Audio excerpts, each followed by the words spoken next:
I have been using this iPad for about 8 years now with no screen protector. It's held up better than I expected. So I started wondering, do iPads actually need a screen protector at all? Let's find out.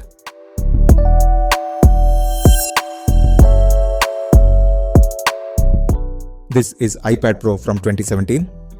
8 years of daily use and the screen is still in pretty decent shape. Just a few micro scratches that you would only notice if you are really looking for them with a flashlight. Nothing that affects the display, but I figured if I'm planning to keep using this, now is a good time to actually protect it properly before it gets any worse. So I picked up this screen protector that had good reviews on Amazon. Now let's unbox this. You get the tempered glass itself and a cleaning kit. Inside the cleaning kit, you get wet wipes, dry wipe, a dust removal sticker, and a small squeegee to push out any air bubbles after installation. Let's install this.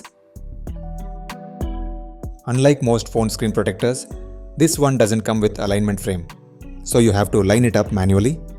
But then, this iPad has decent bezels around the screen, so it's actually easier. First, let's clean the screen with wet wipe. Then wipe the screen with dry wipe.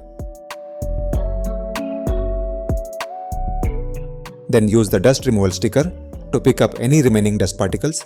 I usually use a flashlight to get a closer look while I do this. Now, let's remove the plastic film from the screen protector. Align the glass and gently press the center to let it settle.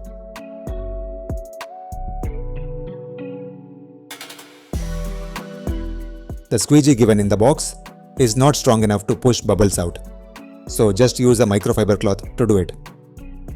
The glass sits flush on the screen, the home button cutout lines up perfectly, and there are no bubbles on the screen. Now I don't have to worry about those scratches getting any worse. I also picked up a new case. This is the Digitek tri-fold case for this iPad. I will have a full video on this coming up next. Thanks for watching. If you like this video, give it a thumbs up and also subscribe if you are not. If you have any questions, please drop a comment. I will be happy to answer them. I will see you on the next one. Until next time, take care.